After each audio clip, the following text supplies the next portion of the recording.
La sublime Nina Simone, dont le My Way, la chanson la plus jouée au monde. Et son way, voilà, his way, voilà, her way plutôt, date d'un certain moment. Son chemin a commencé il y a quelques années de cela. J'ai le plaisir de recevoir aujourd'hui au Studio 1 Sene Ksuri. Bonsoir Sene. Bonsoir.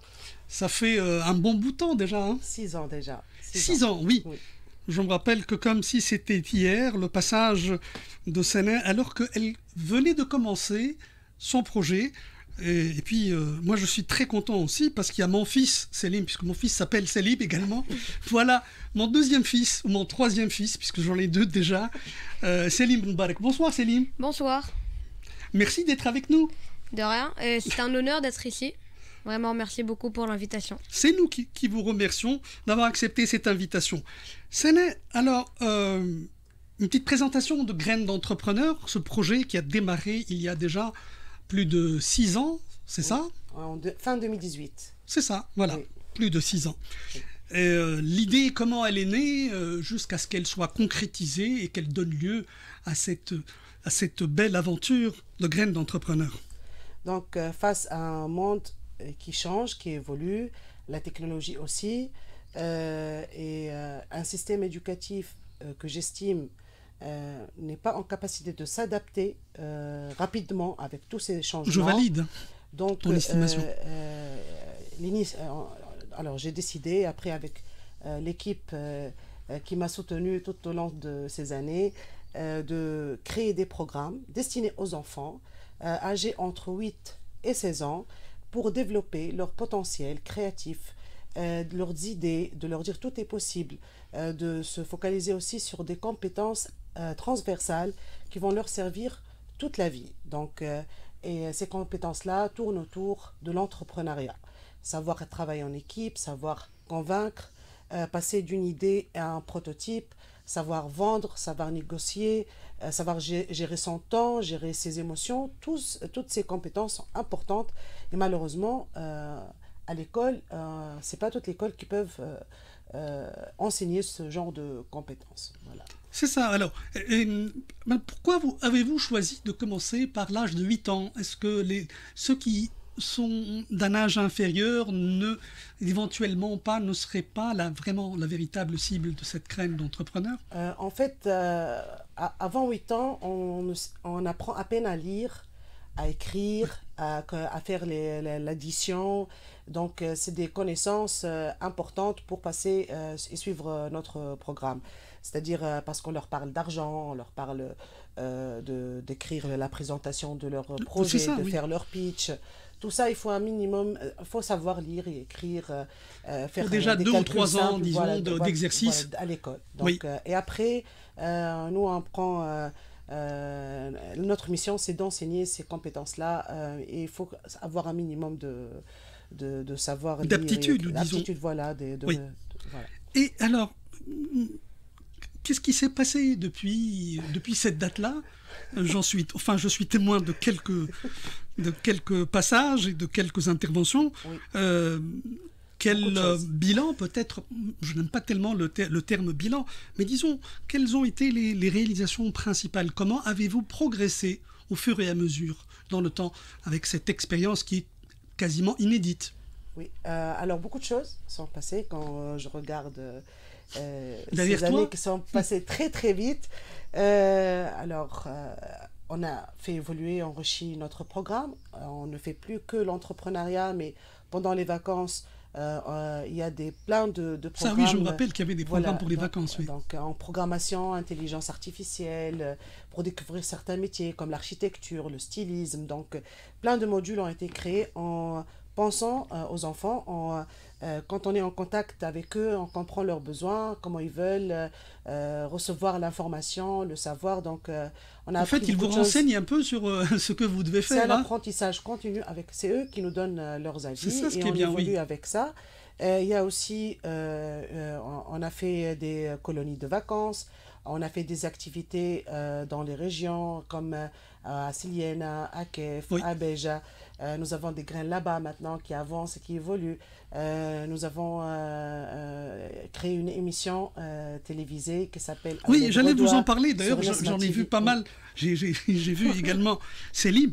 Ce programme télévisé, il a réuni les graines d'entrepreneurs, ou quelques-unes, bien sûr. Oui. Mais quels sont les enseignements que vous avez tirés de cette expérience télévisuelle Beaucoup- qui, je pense, a été vraiment, véritablement réussie, hein. Merci beaucoup.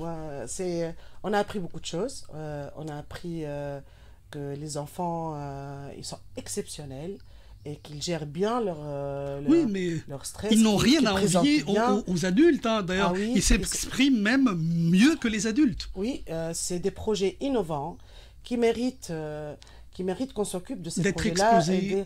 et d'être réalisés. C'est C'est pour ça, ça oui. qu'on a créé, juste après l'émission, on a décidé de créer un incubateur Ah. pour les enfants. C'est-à-dire Ça, c'est une bonne voilà, idée. un incubateur, parce que les incubateurs pour les adultes, leur emploi de temps, c'est-à-dire nos enfants, les graines, leurs projets sont tout à fait défendables devant un jury d'un incubateur pour être acceptés Oui. à n'importe quel incubateur. Mais le problème, c'est les horaires des formations et des horaires de Oui, ça, l'accompagnement. ce sont les contraintes. Voilà, donc nous, on a développé ça, le premier incubateur destiné aux enfants.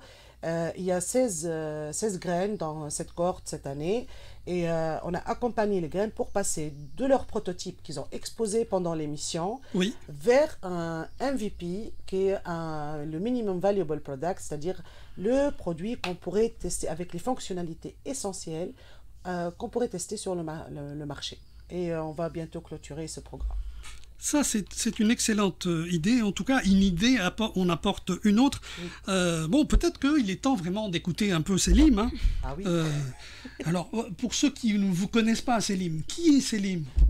Alors bonjour à tous, je m'appelle Célim Benembarek, j'ai 11 ans, j'étudie au lycée Gustave Flaubert. Je fais partie du programme incubation de grains d'entrepreneurs. Mhm. Je suis CEO de mon projet Eldron. Oui. Alors, CEO, pour ceux qui ne sont pas très bons en anglais, ça veut dire quoi, Célim? CEO, c'est PDG, directeur, chef d'entreprise. Chef d'entreprise. Moi, j'aime plutôt chef d'entreprise, oui. Directeur exécutif. Directeur exécutif, Ouais. d'accord. Mhm.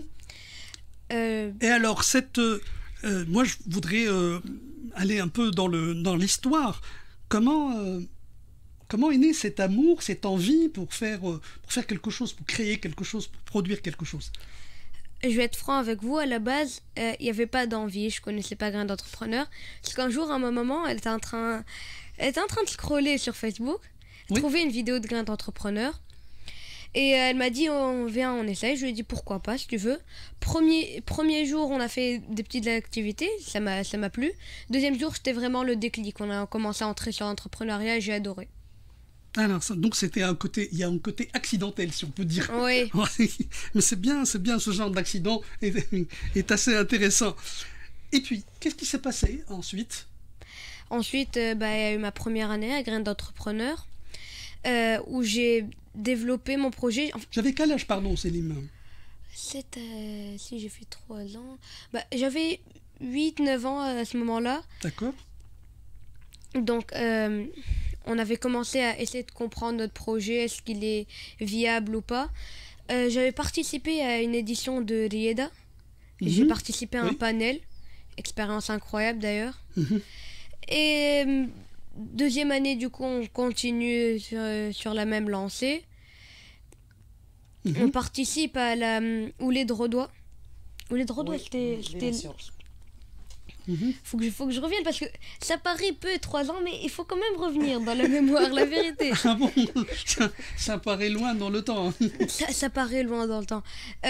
Ou les Drodois, émission incroyable. J'ai beaucoup appris de les Drodois, comment parler devant les caméras, comment C'est ça. parler. Comment C'était- s'adresser à un public Voilà. sans qu'il ne soit présent. C'est ça la difficulté en plus, parce que Ouais. bon, devant un public, on reconnaît des hommes, des femmes, des enfants, etc.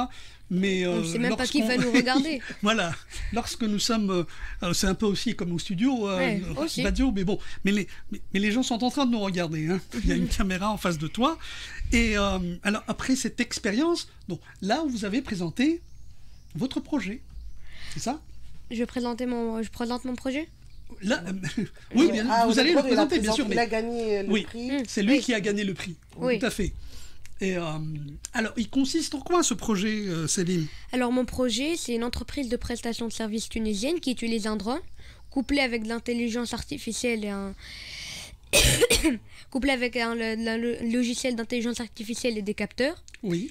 et à faire le bilan complet des champs d'oliviers avec l'estimation de la récolte, la détection des maladies, la détection de l'eau sous les nappes phréatiques.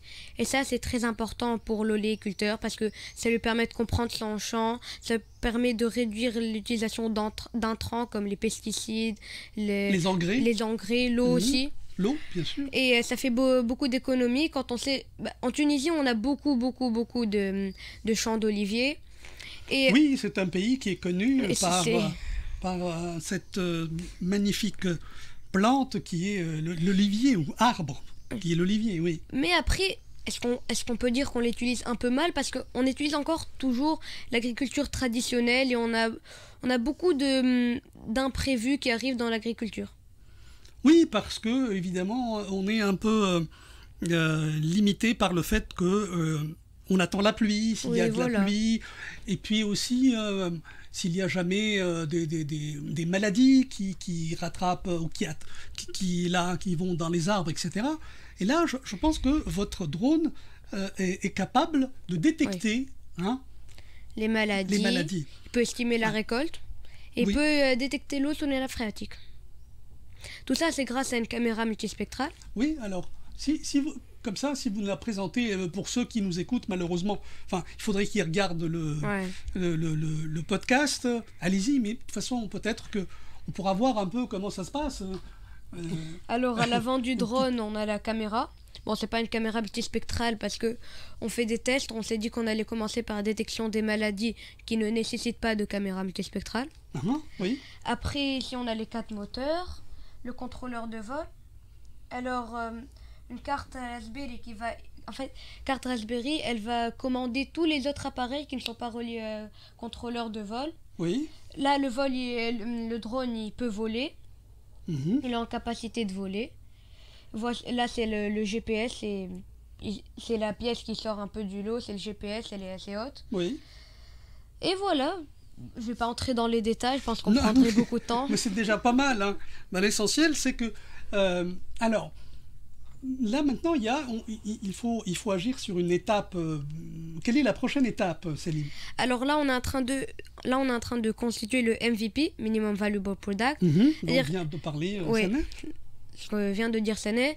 Et là, mon but, c'est qu'il puisse détecter les maladies. C'est le minimum que j'essaie de réaliser. Après, en étape, on est aussi en train de travailler sur le pré-label startup pour Oui. être sûr que notre projet a de l'innovation. Mhm. La prochaine étape, bah, ça serait peut-être de faire une deuxième version du MVP de meilleure deuxième. qualité, encore une fois. C'est ça? Après, je sais pas si vous êtes au courant, mais il y a aussi une compétition, l'Inaptaker, compétition du Ah, monde. l'Inaptaker, oui. Oui. Alors, Compé- elle va se passer, je crois, du côté de la Jordanie. Oui, Ça sera quelle période, Sana? En septembre La prochain. finale, ce sera en septembre. Là, lui, il est finaliste.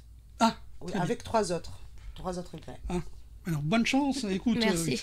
là, on attend vraiment que tu remportes le trophée. Bien, alors, est-ce que tu as quelque chose à ajouter, Céline? C'est bon, ça va? Quelque chose à ajouter, j'aimerais faire des dédicaces. Bah oui, allez. Pendant qu'on y est, surtout que demain Ouais. c'est l'Aïd. C'est l'Aïd. Je sais pas si tu as acheté le mouton ou pas. Le mouton, non, c'est ma grand-mère, je pense. Bah très bien. Dédicace à ma famille, à tous ceux qui m'ont aidé dans ce projet, à mes amis aussi, parce que j'ai des amis qui m'ont aidé, à ma classe, Parce que, Tu n'es pas tout à fait seul, c'est ça, hein? non, Quand on est entrepreneur, on ne peut pas être seul, hein? à l'équipe de grains d'entrepreneurs, je pense à Racine, je pense à mon coach, Skander Chalouf, qui m'ont beaucoup aidé à accompagner. Et pendant la compétition l'Inaptaker, on a eu une séance de vote. Ma classe, la 6e 4, au lycée Gustave Flaubert, m'a beaucoup aidé. Je tiens à les remercier. Est-ce qu'ils sont déjà en vacances ou ils t'écoutent, là? Il y en a qui m'écoutent, j'espère, je pense. Bon, il va se rattraper en regardant le podcast, de toute façon, hein? On espère. Voilà. On espère aussi. Alors, Sané. Oui. Bien, donc là, c'est un témoignage vraiment assez intéressant de ce que peuvent faire nos enfants. Je Oui, dis même tout à pas fait. jeunes, je dis enfants. D'après vous, est-ce que ce potentiel est réellement... on peut étendre de manière assez importante? Exponentielle, oui. Voilà. Oui, nous, on a travaillé d'arrache-pied pendant bientôt 7 ans Oui. sur des programmes qu'on teste et on obtient les avis. Célim, il peut en témoigner. À la fin d'une séance, je demande leur avis parce que c'est important, leur perception de l'atelier. C'est des ateliers qui sont tous écrits, innovants, qui font participer les enfants. Autrement, ils n'ont pas l'impression d'étudier ou de faire une classe de cours. Donc on s'amuse, on apprend beaucoup de choses, Oui. et on va sur le terrain, et on teste, et on tente des expériences. Et je pense qu'on est prêt, Graine maintenant, elle est prête à faire la même chose partout, en Tunisie ou même ailleurs, dans d'autres pays. On a les Vous avez les formations, outils les nécessaires. outils, les formations et les formateurs qu'on a formés. Là, depuis qu'on a créé Graines d'entrepreneurs, on a formé plus d'une centaine de jeunes étudiants, jeunes diplômés, De disons, diplômés, c'est ça. ou étudiants en Master 2, ou jeunes diplômés, sur les techniques de coaching, sur comment, c'est quoi la psychologie de l'enfant et de l'adolescent, sur, bien sûr sur nos programmes et sur l'éducation positive. Et eux, ils peuvent transmettre aussi leur savoir et s'engager sur pas mal de régions de la S'aimer, Tunisie. ouais. Voilà. S'aimer tout ce qu'ils ont appris et tout ce qu'ils ont Et pour les enfants, requis. jusqu'à maintenant, on a impacté plus de 2000 enfants Plus sur de le Grand 2000 Tunis enfants. et les autres régions. Alors, quelles seront peut-être les recommandations au niveau des parents pour que leurs enfants, éventuellement, suivent cette route? Parce que être entrepreneur, je pense qu'il y a certaines qualités, certaines prédispositions, d'après mon humble expérience. Et on ne peut pas vraiment s'improviser du jour au lendemain, chef d'entreprise ou entrepreneur ou promoteur de n'importe quelle idée ou projet. Donc l'idée, c'est pas que tous les enfants deviennent des entrepreneurs. C'est Non. pas ça l'idée. L'idée, c'est d'avoir les compétences de l'entrepreneur parce que ces compétences-là, elles seront très demandées dans le marché du travail d'aujourd'hui et de demain. On est déjà dans le futur. Les compétences techniques qu'on apprend à l'université, comment coder, comment... c'est-à-dire les langages de programmation, ça apparaît tous les jours. Les entreprises, elles sont prêtes à former leurs équipes dans les nouvelles technologies qui apparaissent, mais ce qu'un chef d'entreprise maintenant, il cherche quelqu'un qui est capable de travailler en équipe, qui est quelqu'un qui a la compétence de résoudre des problèmes, Surtout, qui a l'esprit critique, qui a de l'esprit poser les créatif, bonnes tout questions. ça. Et là, ces compétences-là, c'est les compétences de l'entrepreneur en fait. Donc, si on développe ces compétences chez son enfant, c'est pas forcément pour qu'il devienne entrepreneur. S'il le devient, tant mieux. Mais sinon, ça sera toujours c'est pour le préparer quelque au chose de futur. bon pour lui. Voilà, c'est pour le préparer au futur. C'est important d'avoir des gens qui sont agiles, des jeunes agiles, capables de résoudre des problèmes, capables de s'adapter. Réactif. Voilà, réactifs, qui sont dans le partage, dans la l'échange. bienveillance, toutes ces qualités-là sont importantes à C'est ce que vous transmettre. cherchez à développer, en tout Oui, cas. oui. On veut développer une nouvelle génération de leaders qui seront capables de relever les défis qui les attendent, parce que les défis, il y en aura beaucoup, climatiques, économiques, Environnemental. culturels, social, tout ça, C'est vrai. voilà. Donc, Alors, il faut qu'ils soient bien... Et sinon, comment peuvent-ils participer dans ces projets-là, dans ces formations-là? Donc, ils peuvent consulter notre page Facebook, Graines d'entrepreneurs Tunisie, C'est ça. ou appeler le 50 288 562. Et même ceux qui sont dans des régions où il n'y a pas graines. Oui, Le parent peut de lui-même prendre l'initiative de chercher certains exercices à faire avec des activités de qualité avec leurs enfants à la maison.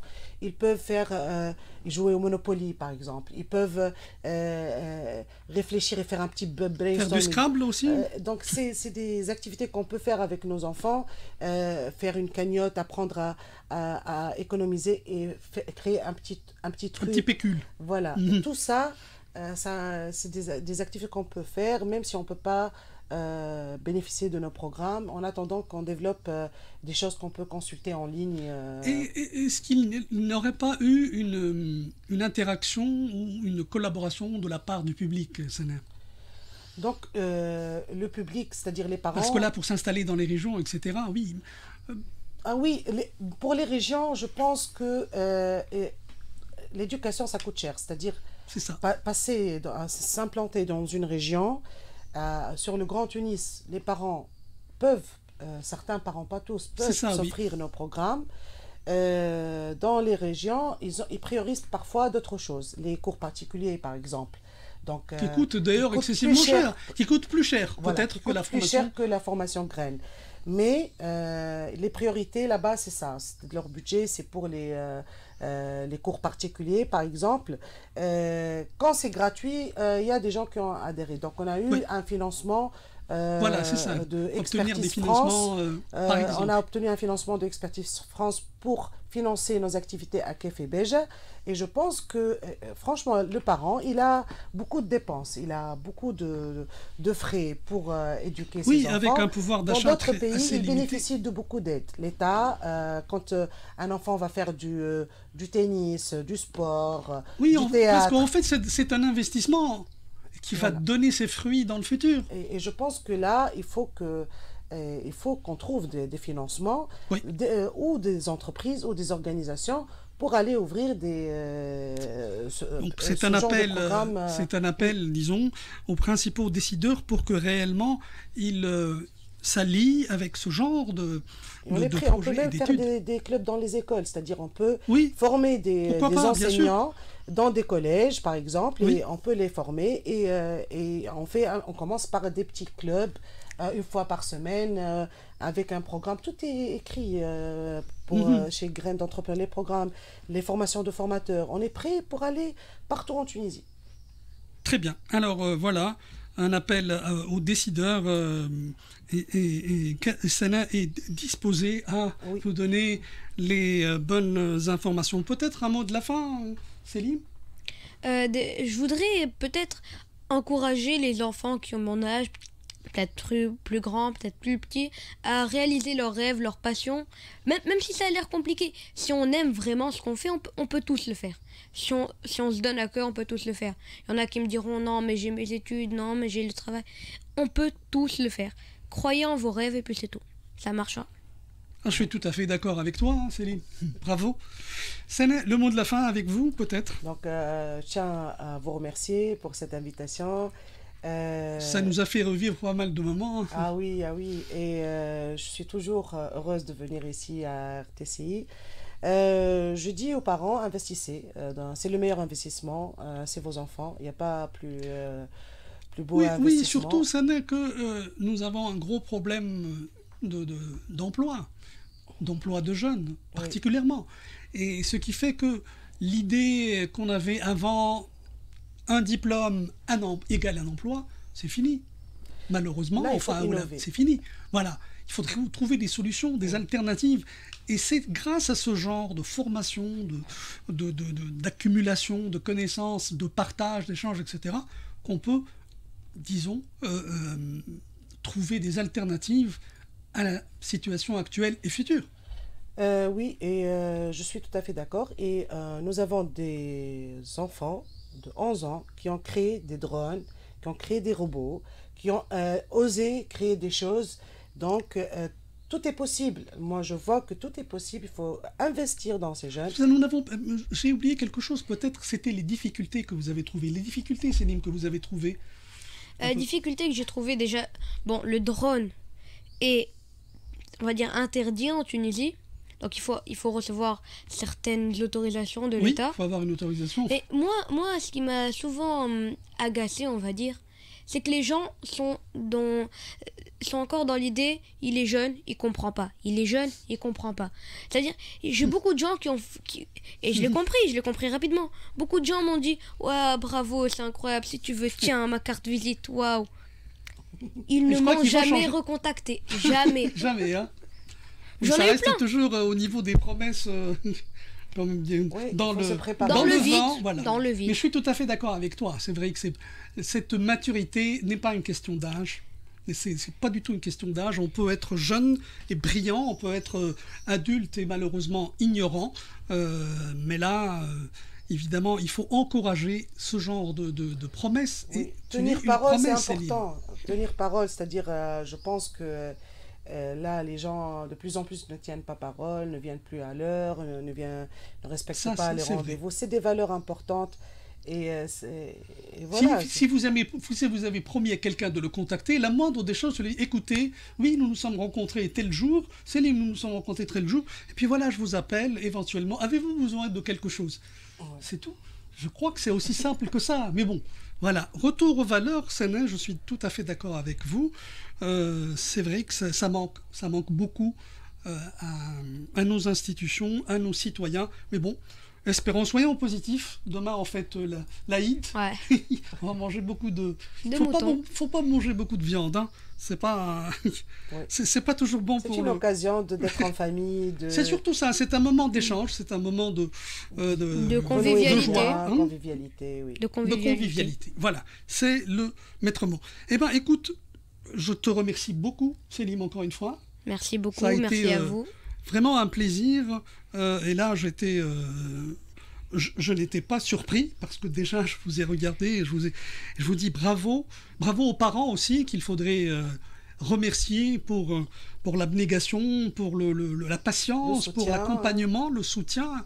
Et puis, Séné, aussi, merci beaucoup en tout cas pour tout ce que vous faites. Je remercie puis, toute mon équipe, voilà. Mes formateurs et tous les partenaires qui nous ont soutenus, qui ont cru. On les salue également et puis revenez nous voir bientôt. Hein. Oui, et puis pour avec avoir surtout de bonnes comment dirais-je, informations, de bonnes nouvelles sur la suite de ce beau projet qui s'appelle Graines d'entrepreneurs. Sinon, voilà, on reprend la musique, c'est ça? Oui, avec France Gall. Bon, Ella Fitzgerald.